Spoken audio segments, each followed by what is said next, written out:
सियासत एक ऐसी दलदल है जिसमें डूबकर हर एक रिश्ता खत्म हो जाता है।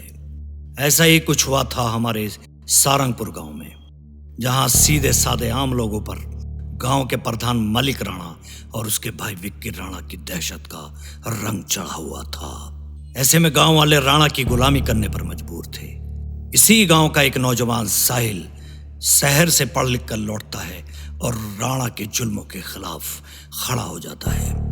इस लड़ाई में उसका साथ देती है इंस्पेक्टर मीरल चौहान और फिर शुरू होता है सियासत का बेरहम खेल।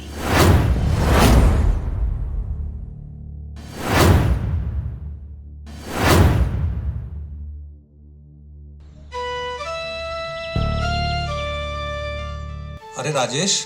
हाँ जी। साहिल तो आज शहर गया है किसी काम से, इसलिए गुड़ की गाड़ी के साथ आज मंडी तुम चले जाना। ठीक है। मंडी में माल उतारकर सेठ जी से मेरी बात करवा देना ध्यान से। ठीक है। सारा पेमेंट अटका पड़ा है और लेबर का आज पेमेंट करना बहुत जरूरी है। जी।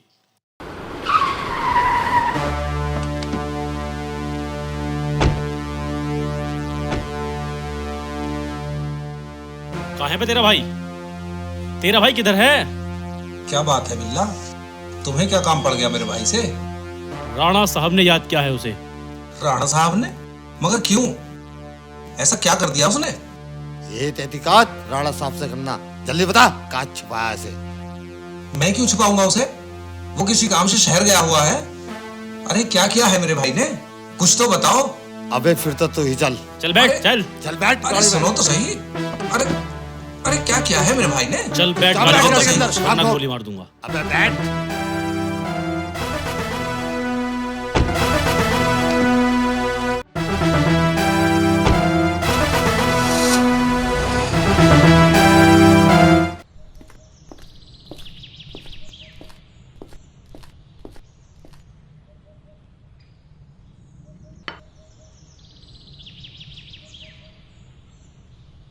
बिल्ला कहाँ है? जी राणा साहब। कौन है ये साहिल जिसने राणा के खिलाफ टेंडर भरने की जुर्रत की है? राणा साहब, वो इकबाल का छोटा भाई है। वो नया नया शहर से आया है। ओह अच्छा, यहाँ भी शहर का माहौल समझ रहा होगा बेचारा। नहीं जानता कि यहाँ की हवाओं पर भी राणा का कब्जा है। इस इलाके के लोगों को सांसें भी राणा की मर्जी से लेनी पड़ती हैं। बिल्ला, अब तक तो ये एहसास तुम्हें उसे करा देना चाहिए था। राणा साहब, मैं गया था आज, वो तो मिला नहीं, उसका भाई मिला, मैं उसे उठा लाया। कहाँ गया है वो? साहब वो शहर गया हुआ है। बिल्ला, कोई बहाना नहीं चाहिए मुझे। अगर सही वक्त पर तूने उसका फन कुचल दिया होता तो आज वो नादान लड़का राणा के पांव पर पांव रखने की जरूरत नहीं करता।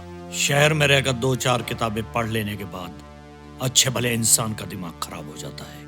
आज शाम तक उसका दिमाग ठीक हो जाना चाहिए।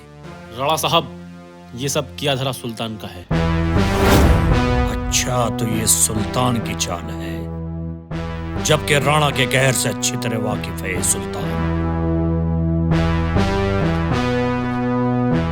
जब खुद राणा के रुआब का सामना करने के लायक नहीं रहा तो नए नए लड़कों को सामने लाकर राणा को शिकस्त देना चाहता है।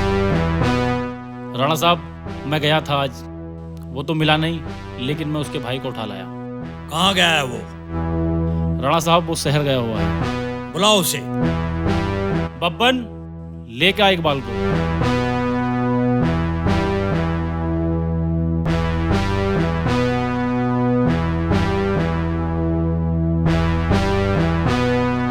राणा साहब, मेरे भाई से कोई गलती हुई है क्या? गलती नहीं, गुनाह हुआ है तुझसे और तेरे भाई से। इकबाल, तू तो जानता है राणा अपने गुनाहगारों को सजा जरूर देता है। लेकिन राणा साहब, उसने क्या किया है? सुल्तान के बहकावे में आकर तेरे भाई ने प्रधान बनने का ख्वाब देखा है, वो भी राणा के सामने। अब अजगर की दुम पर पैर रखेगा तो अजगर के कहर को तो झेलना पड़ेगा। राणा साहब वो नादान है, अभी तो वो गांव आया है, वो आपके बारे में ज्यादा कुछ जानता भी नहीं। मैं समझाऊंगा उसे, आइंदा वो ऐसी गलती नहीं करेगा। और राणा दोबारा मौका देता भी नहीं है। तेरे भाई ने राणा का वजूद नापने की भूल की है। नहीं राणा साहब, नहीं। उसने सुल्तान की बातों में आकर कोई हिमाकत कर दी होगी। अब वो कभी सुल्तान से नहीं मिलेगा राणा साहब। मैं वादा करता हूं आपसे, उसे माफ कर दो। मैं आपके हाथ जोड़ता हूं, वो कभी आपके रास्ते में नहीं आएगा। ठीक है, मगर एक बात याद रखना, अगर तेरा भाई मेरे किसी आदमी को सुल्तान के आसपास नजर आया तो उसकी लाश भी देखना तुझे नसीब नहीं होगी। राणा साहब, वो अब सुल्तान से कभी नहीं मिलेगा। मैं उसे वापस शहर ही भेज दूंगा।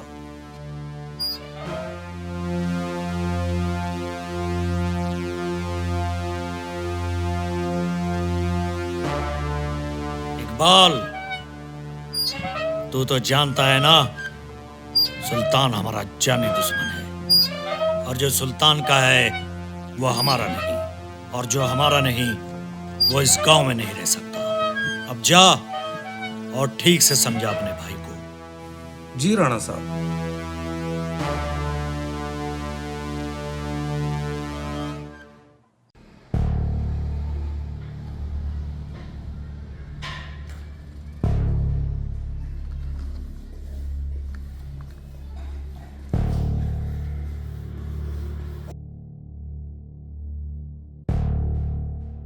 तुझे बार बार समझाने के बाद भी तेरी बात समझ में क्यों नहीं आती?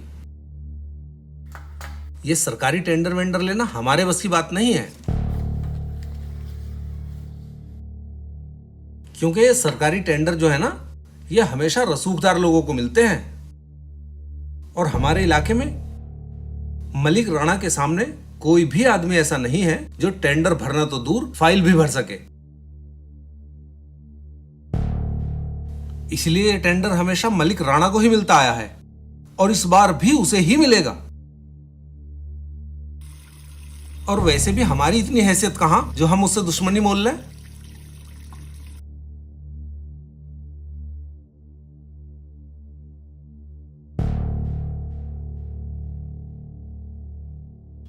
ये कौन से जमाने की बात कर रहे हो भाईजान आप? ये बातें पुरानी हो चुकी हैं अब। ये राणा, ठाकुर, चौधरी, कोई हैसियत नहीं बची है इनकी कानून की नजर में। अब कानून के सामने अब सब एक बराबर है। अब देखो ना सुल्तान भाई को, अपने वजूद के साथ जीते हैं। वो समझते हैं इस बात को, वो डरते नहीं है राणा से, वरना तो ये सारा गांव राणा के खौफ में ऐसे जीता है जैसे वो इंसान नहीं कोई खुदा हो। हाँ हाँ, जानता हूं सुल्तान को भी मैं। उसी ने तो तुम्हारे दिमाग में ये सारी खुराफात भर रखी है। उससे खुद कुछ नहीं हो सका तो अब तुम्हारे कंधे पे बंदूक रख के चलाना चाहता है वो। तुझे पता नहीं है राणा और उसका भाई विक्की कितने खतरनाक आदमी हैं। इस गांव में ही नहीं, इस पूरे इलाके में जो भी कुछ होता है वो उनकी बिना मर्जी के नहीं होता।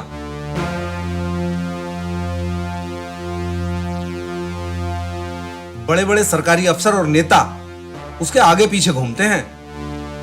अरे कुछ नहीं भाईजान, बहुत खोखला इंसान है वो, जो अपने नाम के डर के सहारे से जिंदा है। उसने जानबूझकर अपने आसपास अपने नाम के डर का ऐसा माहौल बनाया हुआ है जहां गांव के गरीब और भोले भाले लोग उसके सामने पानी भरने पर मजबूर हो जाते हैं। वरना गली मोहल्लों के गुंडों से ज्यादा औकात नहीं है उसकी। अब वो किसी का कुछ नहीं बिगाड़ पाएगा, लेकिन जरूरत इस बात की है कि पहले हमें उससे डरना बंद करना पड़ेगा। मैं तेरे साथ कोई बहस नहीं करना चाहता, बस तू इस झमेले में मत पड़।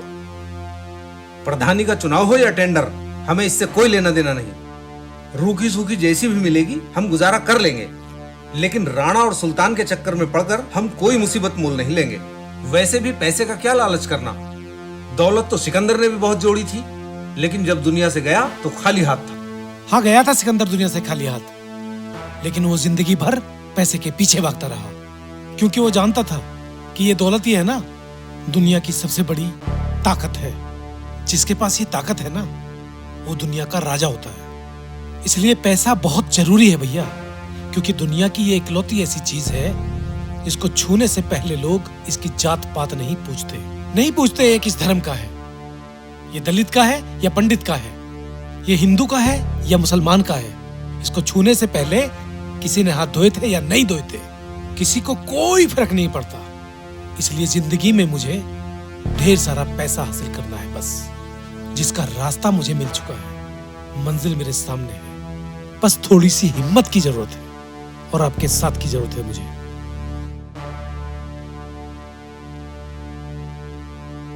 मैं बड़ा भाई हूं तुम्हारा, तुमसे पहले और ज्यादा दुनिया देख चुका हूं।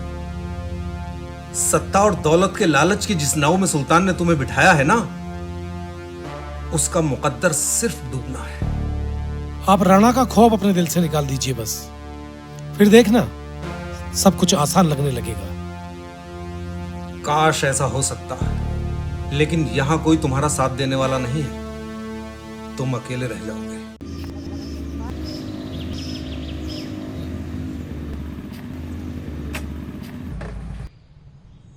सुल्तान भाई, सुल्तान भाई, सुल्तान भाई, सुल्तान भाई, राणा ने साहिल के बड़े भाई इकबाल को उठवा लिया है। हाँ शमशेर, इसमें इतना हैरान होने की क्या जरूरत है। एक मुद्दत में मेरा तीर सही निशाने पर बैठा है। खेल में तो मजा अभी आएगा शमशेर, क्योंकि राणा के अंत की शुरुआत हो चुकी है। अब तो हमें साहिल को खुलकर मदद करनी चाहिए ना, ताकि वो राणा को आसानी से चुनाव हरा सके। खबरदार अगर साहिल को प्रधान बनाने की सोची हुई, क्योंकि सियासत में सम्मान और पद इतनी आसानी से नहीं मिलते।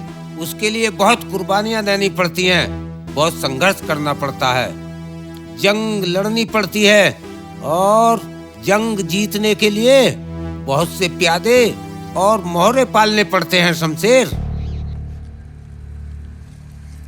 और साहिल मेरा ऐसा ही एक मोहरा है शमशेर, जिसकी बिसात पर मेरा बरसों पुराना प्रधान बनने का सपना पूरा होने जा रहा है। क्या साहिल के साथ वो वादा फर्जी था?